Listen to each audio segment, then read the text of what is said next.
You don't own anything. Not your body, not your reputation, not your job, house, or even your loved ones. That's the first thing Epictetus taught me. It shocked me at first. But then it freed me. He said, "You may fetter my leg, but my will not even. Zeus can overpower." That hit me. Because we think freedom is about doing what we want, buying what we like, going where we please. But Epictetus saw that as slavery. Slavery to wants. Slavery to things outside our control. He said, there is only one way to happiness, and that is to cease worrying about things which are beyond the power of our will. Let that sink in. You're only free when your happiness doesn't depend on anything external. Not money, not praise. Not even your health.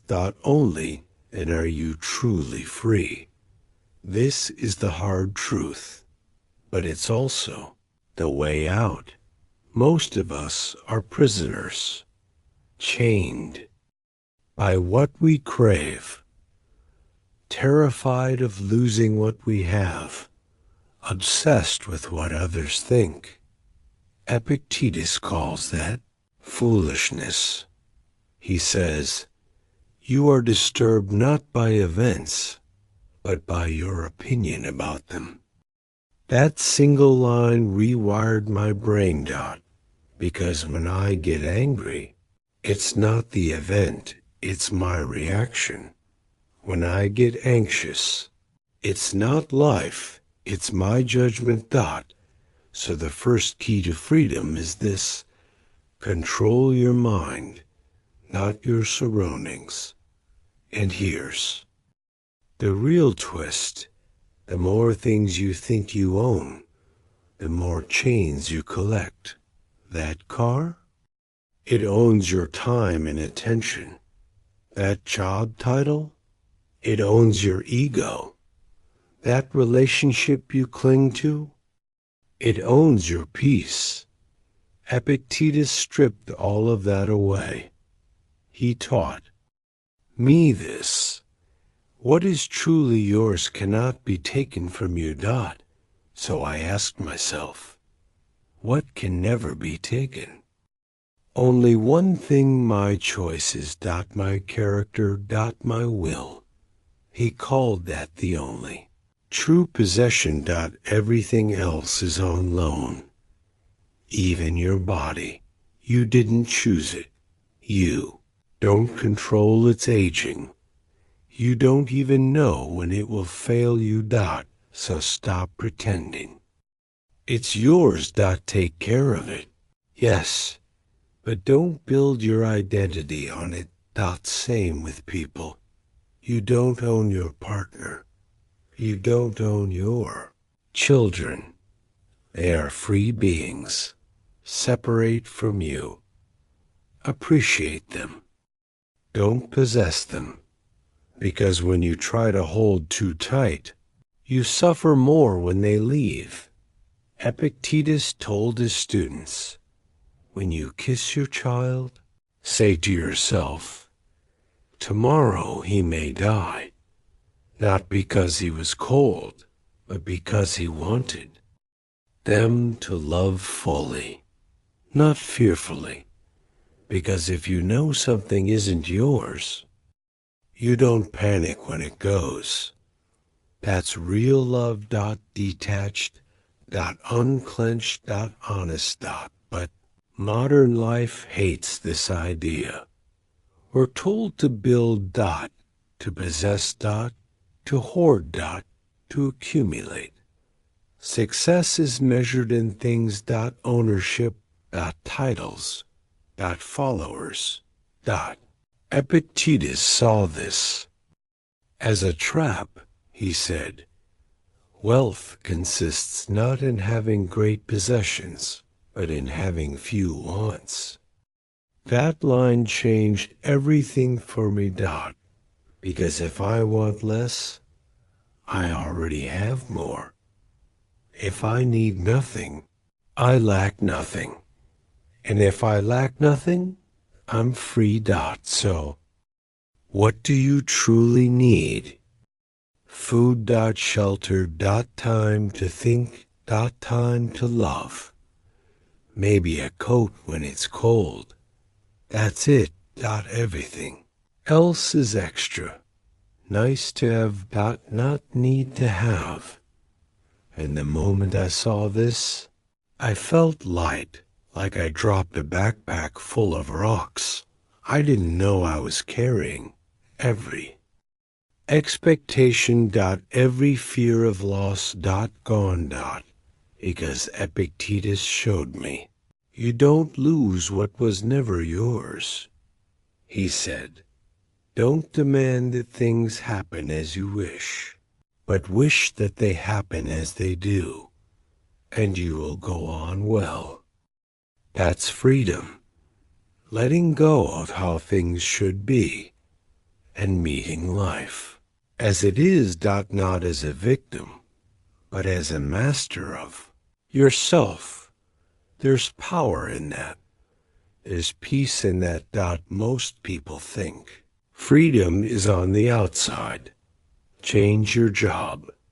Change your partner. Change your city. But Epictetus flips that. He says, freedom is the name of virtue, slavery, of vice. Meaning, if you can't control your desires, you're a slave. If you can't endure discomfort, you're a slave. If your peace depends on others, you're a slave. But if your soul is calm while the world burns, you are free. That's what he taught me. And it doesn't come easy. It takes practice. Every day. In little moments. Like when you're stuck in traffic. Or someone insults you, or plans fall apart. Epictetus says, in every act observe the things which come first and those which follow after. He means pause. Zoom out. Ask, what depends on me here? My reaction? Then master it. That's your field. Stay in it. The rest? Let go. I used to worry about what people thought of me. I wanted to be liked, respected, understood. But Epictetus said, if someone speaks ill of you, don't make excuses. Just say, he must not know me very well. That's strength. No defense. No drama. Just stillness. Because your worth doesn't change based on their words. Only your ego gets bruised. And ego is just noise, not the self. The self is deeper. Untouchable. Free. Another lesson that struck me. He said we should train like athletes, not of the body, but the soul. Face challenges on purpose. Welcome discomfort. Use every moment as a test. He said, difficulties show what men are. Because when life is easy, anyone can smile. But when it's hard, who are you? Do you collapse? Do you beg? Do you curse the sky? Or do you stand? Calm. Ready. Free. That's ownership of self. And it's the only kind that matters. You see, most people spend their lives buying things, but never owning themselves. They rent moods from strangers. They lease values from media. They borrow happiness from external highs, but none of it lasts. Epictetus said, "No man is free who is not master of himself." That's it. That's the whole teaching. Be the master of yourself. Own your mind. Own your reactions. Own your choices. Because those are all you truly have. Everything else can vanish. Will vanish. So live lightly, but live deeply. Grateful for the moment, but detached from the outcome. That's the way. Epictetus didn't preach this from a palace. He was born a slave. Literally. His leg was broken by his master. He limped for life. But still, he taught freedom because he had found it inside. He had nothing, but he had peace. That's the real flex. Not showing off wealth, but showing calm.